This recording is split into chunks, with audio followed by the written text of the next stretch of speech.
जय हिंद साथियों, राउज एकेडमी के ऑफिशियल यूट्यूब चैनल पे आप सभी का स्वागत है। तो दोस्तों, मैं जय ओझा लेकर के आया हूं एक और शानदार तड़कता भड़कता ताबड़तोड़ करंट अफेयर की क्लास आप सभी के लिए, जहां हम बात करेंगे केवल और केवल एग्जाम ओरिएंटेड न्यूज की, एग्जाम ओरिएंटेड खबरों की। तो चलिए शुरुआत करते हैं, देखते हैं आज के सेशन में कौन कौन सी इंपॉर्टेंट खबरें हैं। लेकिन उससे पहले हम लोग देखेंगे एक खूबसूरत सा विचार। Success doesn't come to you, you go to it. देखिए बच्चों, अगर आप ये सोच रहे हो कि सफलता आपके दरवाजे पे खुद चल के आएगी, तो ऐसा कभी भी नहीं होगा। आपको लगातार मेहनत करते रहना पड़ेगा, तो कहीं जाके आपके कदमों में सफलता आएगी। और मेहनत भी कोई छोटी मोटी नहीं दोस्तों, मेहनत इतनी कि आप अपने आसपास के प्रतियोगियों को, आप अपने आसपास के कॉम्पिटिटर्स को हरा सको। तो चलिए देखते हैं, शुरुआत करते हैं। आज का पहला टॉपिक आपका क्या रहने वाला है। तो ये जो आपके सामने चेहरा है, हंसता हुआ मुस्कुराता हुआ भारत की बेटी, भारत का गर्व, सुनीता विलियम जी हैं। सुनीता विलियम, जो अभी 3 बार स्पेस की यात्रा कर चुकी हैं, अंतरिक्ष की यात्रा 3 बार कर चुकी हैं, ये रिटायरमेंट अनाउंस कर चुकी हैं अपना। इन्होंने नासा ज्वाइन किया था। इन्होंने नासा ज्वाइन किया था बच्चों 1998 में। और 27 साल बाद ये रिटायरमेंट ले चुकी है। यानी यार, इन्होंने रिटायरमेंट का अनाउंसमेंट कर दिया है। ठीक है बच्चों, याद रखना। इंपॉर्टेंट पॉइंट है, आप लोग के छोटे छोटे फैक्ट्स पूछे जा सकते हैं। ठीक है बच्चों, इन्होंने अपना रिटायरमेंट अनाउंस कर दिया है। ठीक है बच्चों, चलिए आगे देखते हैं। अब ये इंपॉर्टेंट क्यों है? इंपॉर्टेंट इसलिए है क्योंकि भारतीय मूल की है। वेरी गुड, सही बात है भाई। ठीक है, भारत की बेटी, जैसा कि मैंने आप लोगों को बता ही दिया, तो ये भारतीय मूल की है, यानी कि ये इंडियन ओरिजिन की है। ठीक है बच्चों, चलिए उसके बाद आप देखोगे कि इन्होंने स्पेस में टोटल 608 दिन बिताए हैं। कितने? स्पेस में टोटल 608 दिन इन्होंने बिताए हैं। इन्होंने टोटल 3 स्पेस की यात्राएं की हैं।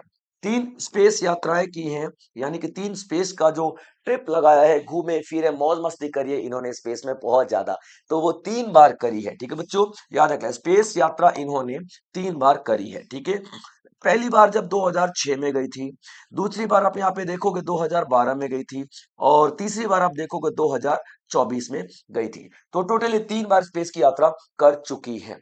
तो नासा की अंतरिक्ष यात्री सुनीता विलियम ने 27 वर्षों के बाद सेवानिवृत्ति की घोषणा की। उन्होंने 3 अंतरिक्ष मिशन पूरे किए, अंतरराष्ट्रीय अंतरिक्ष स्टेशन पर 608 दिन बिताए और स्पेस वॉक का रिकॉर्ड बनाया। यानी कि स्पेस पे में जाकर के इतने दिन बिताने का एक अपना इन्होंने रिकॉर्ड स्थापित किया। नासा की बात कर लेते हैं, तो जाहिर सी बात है, एक अमेरिकी एजेंसी है जिन्हें 1958 में बनाया गया था। ठीक है बच्चों, चलिए आगे देखते हैं अगली न्यूज क्या कहती है आपकी। अगली न्यूज आती है, UAE, United Arab emirate becomes India's second largest LNG supplier. अभी देखिए, रिसेंटली यूएई के जो शेख थे, भारत में आए थे, और उन्होंने कुछ एग्रीमेंट्स किए हैं। उसमें सबसे इंपॉर्टेंट एग्रीमेंट क्या आता है? एलएनजी को लेकर के। यानी कि अब यूएई यूएई और जो भारत है, भारत, हमारा प्यारा भारत, इनके बीच में एक एग्रीमेंट हुआ है। ठीक है बच्चों, इनके बीच में एक एग्रीमेंट हुआ है, और एग्रीमेंट किस चीज को लेकर हुआ है? एलएनजी को लेकर के हुआ है, यानी कि लिक्विफाइड, यानी कि लिक्विफाइड, ठीक है, लिक्विफाइड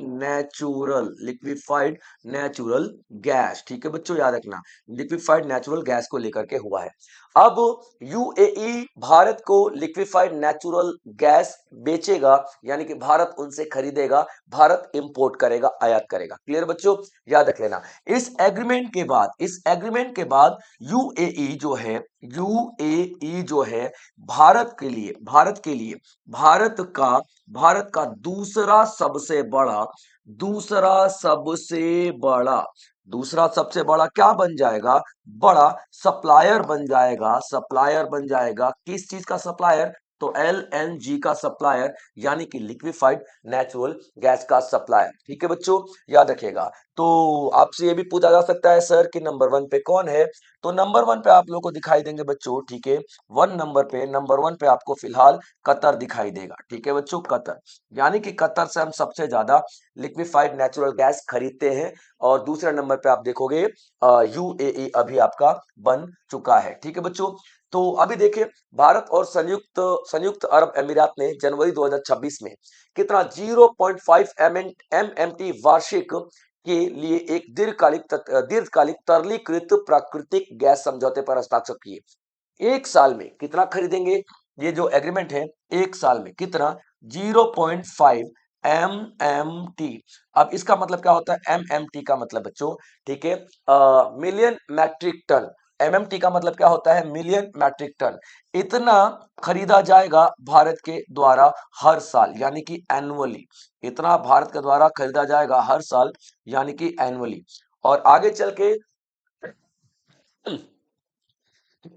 सॉरी बच्चों, आगे चल के दोनों के बीच में 200 बिलियन डॉलर का जो बाइलेटरल ट्रेड होगा, बाइलेटरल ट्रेड होगा, ये एग्रीमेंट भी हुआ है।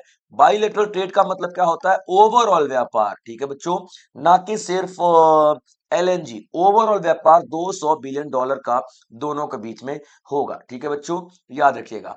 तो यूएई और भारत के बीच में ये बहुत बड़ा एक एग्रीमेंट साइन किया गया है।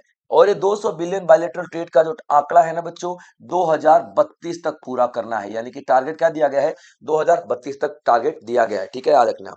अब ये जो आपको दिखाई दे रहे हैं तस्वीर में, इनका नाम भी आप लोगों से पूछा जा सकता है कि हाँ सर, किसके साथ इन्होंने एग्रीमेंट साइन किया है। तो आप लोग देखोगे, शेख मोहम्मद बिन जायद अल नयन, ठीक है, शेख शेख याद रखना, शेख मोहम्मद बिन मोहम्मद बिन शेख मोहम्मद बिन जायद, ठीक है बच्चों, जायद अल नयन, ठीक है बच्चों, क्या नाम है, अल नयन, नयन, ठीक है बच्चों, अल नयन इनका नाम है, ठीक है, जायद अल नयन। आप देखोगे ये किंग है यूएई के, क्लियर है बच्चों।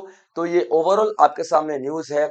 India and the United Arab Emirates signed a long term liquefied natural gas agreement in January 2026 for 0.5 MMT, यानी कि million metric tonne annually, making UAE second largest supplier, targeting USD 200 billion bilateral trade by 2032। ठीक है बच्चों, चलिए 2032 तक आगे देखते हैं। CM Pushkar Singh Dhami inaugurates national Paralympic power lifting championship. अभी देखिए, उत्तराखंड के जो सीएम है, उत्तराखंड के जो सीएम है उत्तराखंड के जो सीएम है, ठीक है, याद रखें इनका नाम क्या है, पुष्कर सिंह धामी, पुष्कर सिंह धामी। अभी जो पुष्कर सिंह धामी जी है, इन्होंने इनॉग्रेट किया, यानी कि इन्होंने क्या किया, उद्घाटन किया, उद्घाटन किया। उद्घाटन किस चीज का किया भाई साहब, तो national Paralympic power lifting championship, किसका, नेशनल, किसका, नेशनल नेशनल नेशनल, ठीक है बच्चों, नेशनल पैरालंपिक, ठीक है बच्चों, पैरालिम्पिक पावर लिफ्टिंग चैंपियनशिप, ठीक है बच्चों, power lifting power lifting championship, याद रखिएगा, पावर लिफ्टिंग चैंपियनशिप। अब देखिए इसका क्या मतलब होता है, ये किस तरीके की चैंपियनशिप होती है। यहाँ पे दो तीन शब्दों पे आप लोग ध्यान देंगे, यहाँ पे दो तीन शब्दों पे आप लोग ध्यान देंगे। सबसे पहले आप देखोगे पैरालिम्पिक का मतलब क्या होता है। पैरा शब्द का मतलब क्या होता है बच्चे, जहां पर भी आप देखोगे ना ये पैरा शब्द, वहां पे इसका मतलब क्या होता है, दिव्यांग, दिव्यांग, यानी कि वो लोग जो अपने पैर, हाथ, आंख, नाक से नाकाम है, जैसे कि आप लोग यूं कह लो अपंग कह देते हो, ठीक है, उस कैटेगरी में आते हैं। अब इनका ये चैंपियनशिप हो रहा है वेट लिफ्टिंग का। ये जैसे कि एक होता है बेंच प्रेस, बेंच पे लेटे हुए हैं और वजन उठा रहे हैं, ऐसे है ना। तो तीन तीन चांस मिलते हैं इन लोगों को वजन उठाने के। तो आंखें नहीं है लेकिन वेट लिफ्टिंग तो अच्छी कर सकते हैं ना। तो इस तरीके के यहाँ पे आप लोगों को इवेंट दिखाई देंगे, इस तरीके के एथलेटिक्स इवेंट दिखाई देंगे, ठीक है बच्चों। तो ये हमारे दिव्यांग जनों को प्रोत्साहित करने के लिए, हमारे दिव्यांग जो भाई बहन हैं उनको प्रोत्साहित करने के लिए ये गेम किया जाता है। ये गेम में आप जब कभी पार्टिसिपेट करोगे, मतलब पार्टिसिपेट का मतलब जाओगे देखोगे वहां पे, तो आपको समझ में आएगा कि इंसान केवल शरीर से अपंग होता है, मन से, शक्ति और तन से अगर ठान ले कि नहीं यार मुझे करना है, तो इंसान अपंग कभी भी नहीं होता। दिव्यांग होना कोई अवगुण नहीं होता है। यहाँ पे आप देखोगे कि व्हील चेयर पे किस तरीके से लोग पार्टिसिपेट कर रहे हैं, किस तरीके से पार्टिसिपेट कर रहे हैं बिना आंखों के। तो ये एक अद्भुत इवेंट है जहाँ पे बहुत रोमांच भी होता है और बहुत आश्चर्य भी होता है कि किस तरीके से यहाँ ये जो खिलाड़ी हैं प्रदर्शन कर रहे हैं। ठीक है बच्चों, चलिए अब देखते हैं यहाँ पे ये कहाँ पे किया गया है बच्चों। यहाँ पे COER में उद्घाटन किया गया। COER का मतलब क्या होता है? कॉलेज ऑफ, COER का मतलब क्या होता है? College of engineering. ठीक है बच्चों, engineering, college of engineering Roorkee. ठीक है बच्चों, रुड़की, रुड़की, यहाँ पे गेम किया गया और 16, 17, 18 जनवरी को किया गया। ठीक है, 3 दिवसीय ये गेम रहा। ठीक है बच्चों, चलिए आप देखोगे तो पुष्कर सिंह धामी ने COER यानी कि college of engineering Roorkee, Roorkee में राष्ट्रीय पैरालंपिक पावर लिफ्टिंग चैंपियनशिप का उद्घाटन किया, जिसमें उन्होंने खेलों की खेलों में भारत के स्वर्णिम दशक और पैरा एथलीटों की उपलब्धियों को रेखांकित किया। यानी कि उन्होंने बहुत ज्यादा प्रोत्साहित किया। पिछले 10 सालों में इस तरीके के इवेंट जो भारत में हुए हैं बहुत बेहतरीन हुए हैं। ठीक है बच्चों, चलिए आगे देखते हैं आगे क्या आता है। Abu Dhabi ranked world's safest city for 10th consecutive year. Abu Dhabi यानी कि UAE, Abu Dhabi, Abu Dhabi यानी कि यूएई। ठीक है बच्चों, यूएई का कैपिटल आप देखोगे, ये दुनिया का सबसे सुरक्षित शहर बन गया है। सबसे सुरक्षित शहर बन गया है। ठीक है बच्चों, सुरक्षित शहर बन गया है। अब इसका क्या मतलब है? देखिए, इसका मतलब ये है कि यहाँ पे क्राइम बहुत ही कम होता है, यहाँ पर रिपोर्टिंग क्राइम की बहुत ही कम है। ये फीमेल के लिए बहुत ज्यादा सेफ है। ये सारी चीजें आप लोग को दिखाई देंगी। यानी दुनिया का सबसे सुरक्षित शहर आबू धाबी बन गया है। ठीक है बच्चों, याद रखिएगा। इसी वजह से ये नंबर 1 रैंक पर आ रहा है, नंबर 1 रैंक पर आ रहा है। ठीक है बच्चों, याद रखिएगा। अब आप देखोगे कि नंबर 1 है तो जाहिर सी बात है नंबर आखिरी भी होगा, नंबर आखिरी भी होगा। तो कराकस जो है वेनेजुएला का, कराकस, कराकस, कराकस जो है वेनेजुएला का, ठीक है बच्चों, वेनेजुएला का जो कराकस है, ये वर्स्ट सिटी में आ रहा है, वर्स्ट सिटी में आ रहा है। यानी कि सबसे खराब शहरों में आप इसको देखोगे, सबसे खराब शहरों में रहने के लिए। क्राइम इतना ज्यादा है भाई साहब, यहाँ पे रहने लायक ना माहौल है ना स्थिति, कुछ भी नहीं है। बहुत ही खराब माहौल आपको यहाँ पर दिखाई देगा। तो इंटरनेशनल लेवल पे देखोगे सबसे बढ़िया आपको आबू धाबी रहने के लिए सेफ दिखाई देगा। और उसके बाद सबसे वर्स्ट सिटी की बात करें तो कराकस वेनेजुएला सबसे वर्स्ट सिटी आपको दिखाई देने वाली है। ठीक है बच्चों, चलिए अब आप यहाँ पे क्या देख रहे हो कि ये जो लिस्ट जारी किया जाता है, ठीक है, तो नुम्बियो के द्वारा, नुम्बियो एक ऑर्गेनाइजेशन है, कौन सी, किसके द्वारा? नुम्बियो। ठीक है बच्चों, याद रखना, नुम्बियो, नुम्बियो के द्वारा किया जाता है, नुम्बियो के द्वारा ये ऑर्गेनाइज किया जाता है। तो नुम्बियो ने साफ बता दिया कि यूएई नंबर 1 पे, कराकस आखिरी नंबर पे। Kumbhalgarh, Kumbhalgarh wildlife sanctuary declared eco sensitive system. Kumbhalgarh जो वन्य जीव है, कुंभलगढ़, ठीक है बच्चों, कुंभलगढ़, कुंभलगढ़ वन्य जीव अभ्यारण्य, वन्य जीव अभ्यारण्य, ठीक है बच्चों, वन्य जीव अभ्यारण्य। ये वन्य जीव अभ्यारण्य कुंभलगढ़ यानी कि राजस्थान, राजस्थान, ठीक है बच्चों, राजस्थान। इसे हमारी MOEFCC मंत्रालय ने, अब देखिए क्या है ये MO यानी कि कौन, MOEFCC मिनिस्ट्री। इसका मतलब क्या है, ध्यान से सुनिएगा बच्चों, ठीक है, मिनिस्ट्री ऑफ, ठीक है बच्चों, मिनिस्ट्री, मिनिस्ट्री ऑफ, ठीक है बच्चों, ministry of environment, ministry of environment, environment, ठीक है बच्चों, environment, forest and forest and climate change, and climate change, ठीक है बच्चों, क्लाइमेट चेंज याद रखिएगा। MOFCC। और मंत्रालय ये किसके पास है भाई साहब, तो भूपेंद्र यादव के पास है, ठीक है, भूपेंद्र यादव जी के पास ये मंत्रालय है। और भूपेंद्र यादव जी ने ही अभी अनाउंस किया है कि कुंभलगढ़ वन्य जीव अभयारण्य है, इसको क्या बनाया गया है, इको सेंसिटिव जोन बनाया गया है, इको सेंसिटिव जोन बनाया गया है। अब इको सेंसिटिव जोन क्या होता है, ध्यान से सुनिएगा। इको सेंसिटिव जोन का मतलब होता है सर यहाँ पर कि जैसे वन्यजीव अभयारण्य है ना, इसके आसपास का जो एरिया है ना, तकरीबन 500 मीटर से लेकर के 1 किलोमीटर का ये वाला जो क्षेत्र है, ये वाला जो एरिया है, ये और रिजर्व कर दिया जाता है। पहले तो ये रिजर्व था बीच वाला, ये और रिजर्व कर दिया जाता है। और रिजर्व क्यों कर दिया जाता है, इसलिए कर दिया जाता है भाई साहब, ताकि यहाँ पे मानव गतिविधि बहुत ही कम हो। और इसके अंदर जिन जानवरों को सुरक्षित रखने के लिए हमने ये वन्य जीव अभयारण्य बनाया है, वो बहुत बेहतरीन तरीके से काम करे। Clear point. तो भूपेंद्र यादव के नेतृत्व में पर्यावरण, वन एवं जलवायु परिवर्तन मंत्रालय ने जैव विविधता की रक्षा तथा स्थानीय समुदायों के सतत समर्थन के लिए राजस्थान के कुंभलगढ़ वन्य जीव अभयारण्य को इको सेंसिटिव जोन घोषित किया है। ठीक है बच्चों, चलिए आगे बढ़ते हैं। अगला न्यूज आपकी क्या कहती है। 233 साल पुरानी वाल्मीकि रामायण अयोध्या संग्रहालय को भेंट की गई।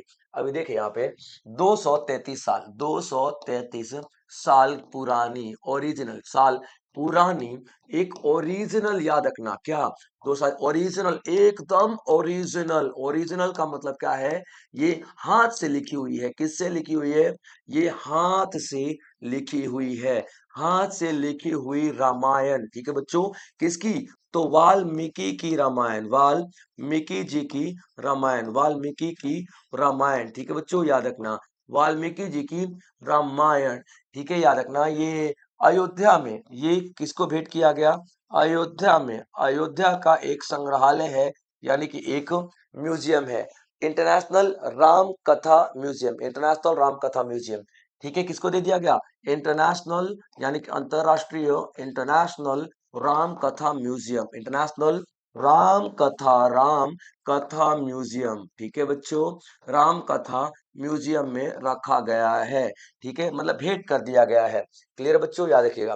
तो आप देखोगे 233 साल पुरानी ओरिजिनल हाथ से लिखी हुई वाल्मीकि जी की रामायण अयोध्या के इंटरनेशनल राम कथा म्यूजियम को भेंट कर दी गई है। ये किस भाषा में लिखी गई है, तो ये भाषा में लिखी गई है, संस्कृत भाषा में लिखी गई है बच्चों। ठीक है, ये संस्कृत भाषा में लिखी गई है, और ये देवनागरी लिपि में लिखी गई है, देवनागरी लिपि में लिखी गई है। ठीक है बच्चों, याद रखना, देवनागरी लिपि में लिखा गया है। क्लियर बच्चों, यहाँ पे याद रखिएगा। तो अभी आप लोग क्या देखोगे कि ये रामायण बहुत पुरानी है, हाथ से लिखी हुई है, जिसको अभी भेंट कर दिया गया है। और किसने भेंट किया, किसको भेंट किया गया है, इंटरनेशनल राम कथा म्यूजियम को भेंट किया गया है।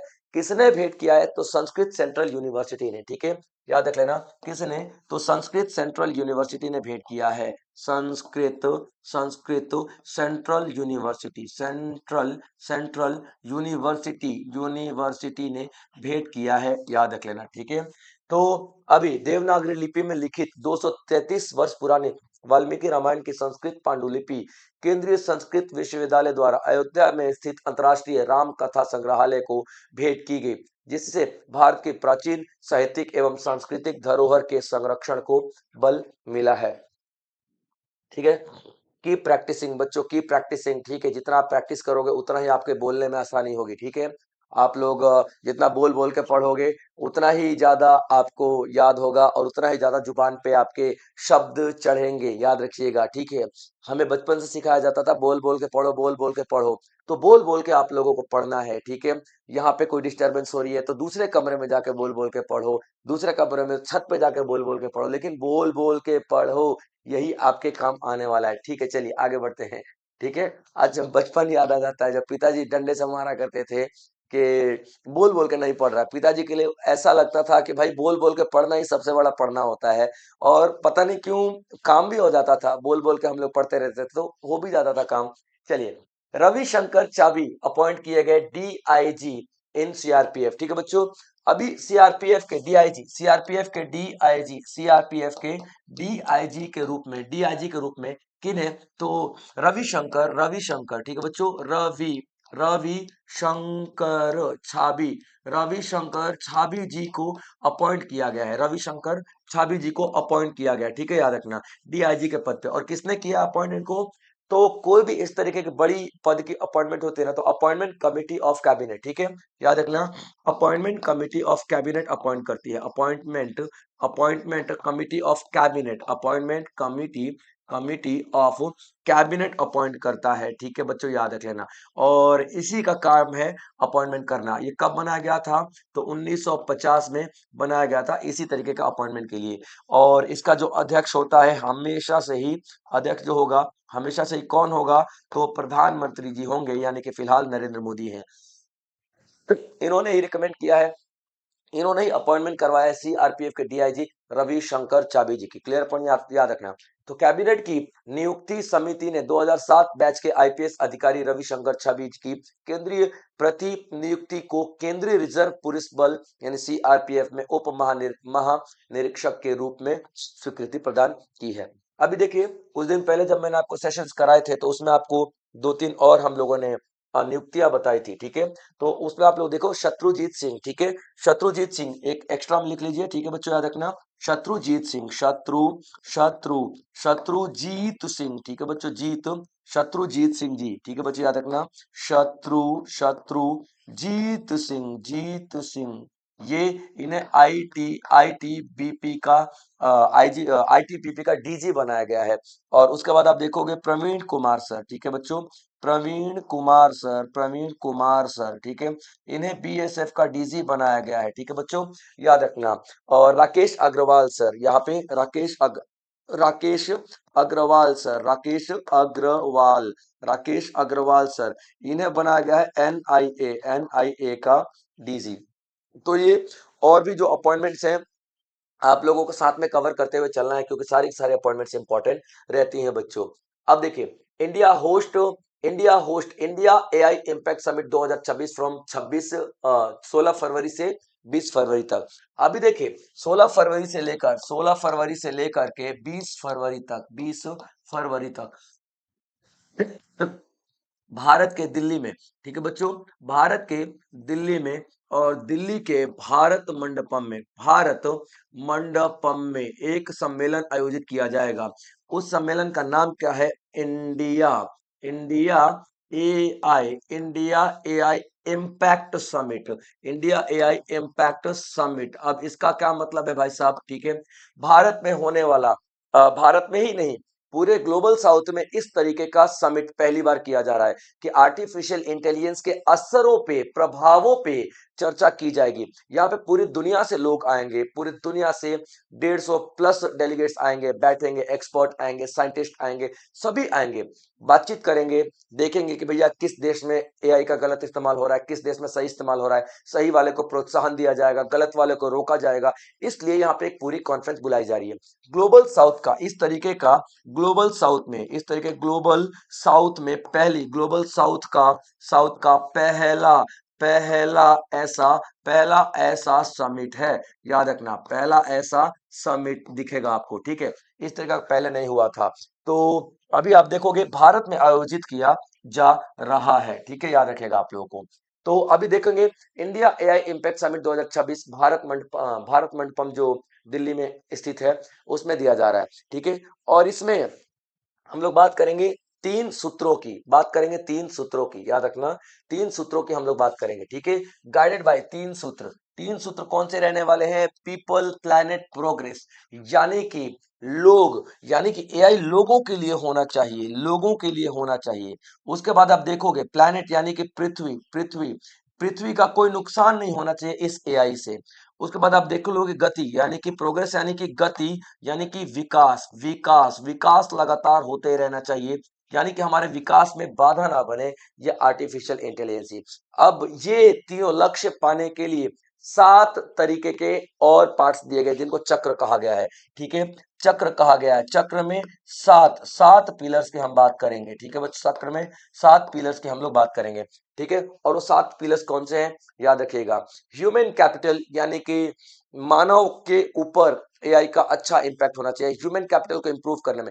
देखिए, ह्यूमन कैपिटल यानी कि मानव पूंजी क्या होती है, मानव में क्वालिटी को इंप्रूव करना।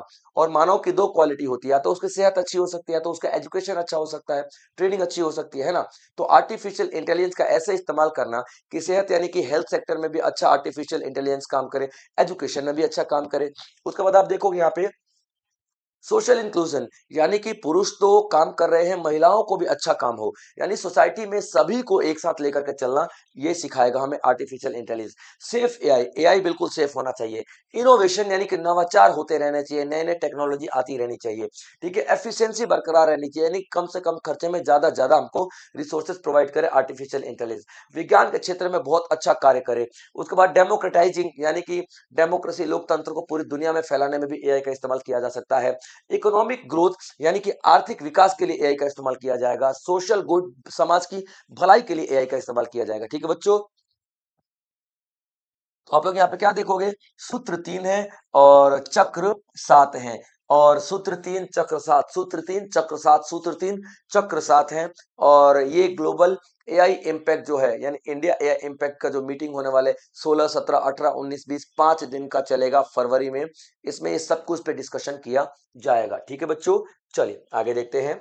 अगला, India European union, India European union summit 2026, ठीक है, 27 जनवरी को होने वाला है। अभी देखिए, 26 जनवरी यानी कि रिपब्लिक डे, 26 जनवरी यानी कि रिपब्लिक डे, रिपब्लिक डे, ठीक है बच्चों, रिपब्लिक डे 26 जनवरी यानी कि रिपब्लिक डे की हम बात करते हैं, ठीक है। अब देखिए, रिपब्लिक डे पे जो चीफ गेस्ट है, रिपब्लिक डे के जो चीफ गेस्ट हैं, जो चीफ गेस्ट हैं, वो चीफ गेस्ट कौन आएंगे, यूरोपियन यूनियन के जो लीडर्स हैं, यूरोपियन यूरोपियन यूनियन के जो लीडर्स हैं, ठीक है बच्चों, यूनियन के जो लीडर्स हैं, ठीक है, याद रखना। अब ये यूरोपियन यूनियन के जो लीडर्स हैं, इसमें दो लीडर्स आपको दिखाई देंगे, ठीक है, याद रखना। एक तो चेयरमैन साहब हैं उर्सुला, एक तो आप देखो उर्सुला, उर्सुला, उर्सुला वॉन देर, वॉन देर लीयन, लीजन, एक तो आपको ये दिखाई देंगे। दूसरा आपको ये दिखाई देंगे एंटोनियो, एंटोनियो, एंटोनियो कोस्टा दिखाई देंगे, ठीक है, एंटोनियो कोस्टा। तो यूरोपियन यूनियन के ये दो लीडर्स आएंगे, इनके साथ 90 प्लस, इनके साथ 90 प्लस और एक्सपर्ट्स आएंगे। और सभी की जो मीटिंग होगी 26 जनवरी के परेड के बाद 27 जनवरी को सबका, 27 जनवरी को एक मीटिंग होगी, एक समिट होगा, एक कॉन्फ्रेंस होगा, जिसमें यूरोपियन यूनियन और भारत दो ही लोग होंगे, ठीक है, याद रखना। और अब उस मीटिंग में क्या क्या किया जाएगा, बातचीत देखी जाएगी। अभी देखिए मीटिंग होगी, ये कंफर्म्ड है। क्या क्या बातचीत होगी बाद में देखेंगे, क्योंकि ये बोला गया है, ठीक है, फ्री ट्रेड एग्रीमेंट पे बातचीत होगी। अब फ्री ट्रेड एग्रीमेंट पे बातचीत होगी, होगी बातचीत। अब मानी जाएगी बातचीत कि नहीं मानी जाएगी बातचीत, क्योंकि दोनों देश एक दूसरे को भाई प्रस्ताव तो देंगे, है ना। बातचीत होगी, डिफेंस के बारे में बातचीत होगी, क्या बातचीत होगी ये नहीं पता, बातचीत होगी इतना कंफर्म्ड है। तो जब बातचीत होगी तो मैं आप लोगों को बता दूंगा कि क्या बातचीत हुई है, ठीक है बच्चों, ये आपको तभी पता चलेगा। चलिए बच्चों, जो भी मैंने आप लोगों को एमसीक्यूज कराए हैं, उन सभी जो भी टॉपिक करा उन सबके एमसीक्यूज आप लोगों के सामने है, और आप लोग सारे सारे एमसीक्यूज का आंसर करेंगे, ठीक है बच्चों। चलिए अब देखेंगे, सबसे पहला एमसीक्यू आपका क्या जाता है बच्चों, कि किस भारतीय मूल की नासा अंतरिक्ष अंतरिक्ष यात्री ने 27 वर्षों की सेवा, 3 अंतरिक्ष मिशन पूरे करने और अंतरिक्ष में 608 दिन बिताने के बाद सेवानिवृत्ति की घोषणा की है। तो ये आपके पास सारे ऑप्शन आ जाते हैं। इसी तरीके से दूसरा एमसीक्यू है, इसी तरीके से आप देखोगे तीसरा एमसीक्यू, चौथा एमसीक्यू, ठीक है बच्चों, फिर पांचवा एमसीक्यू, छठवा एमसीक्यू, इस तरीके से आपको सारे के सारे एमसीक्यूज दिए हुए हैं, और आपको क्या करना है बच्चों, आंसर करना है, ठीक है। आपको क्या करना है, आंसर करना है ये सारे के सारे एमसीक्यूज का। कमेंट बॉक्स में मैं पर्सनली खुद आपके सारे के सारे एमसीक्यूज का आंसर करूंगा, ठीक है बच्चों। चलिए आज का सेशन यहीं तक था बच्चों, आई होप आप लोगों ने एंजॉय किया होगा और नोट्स जरूर बनाए होंगे। मिलेंगे अगले सेशन में, तब तक आप लोग अपना ध्यान रखेंगे बच्चों। जय हिंद।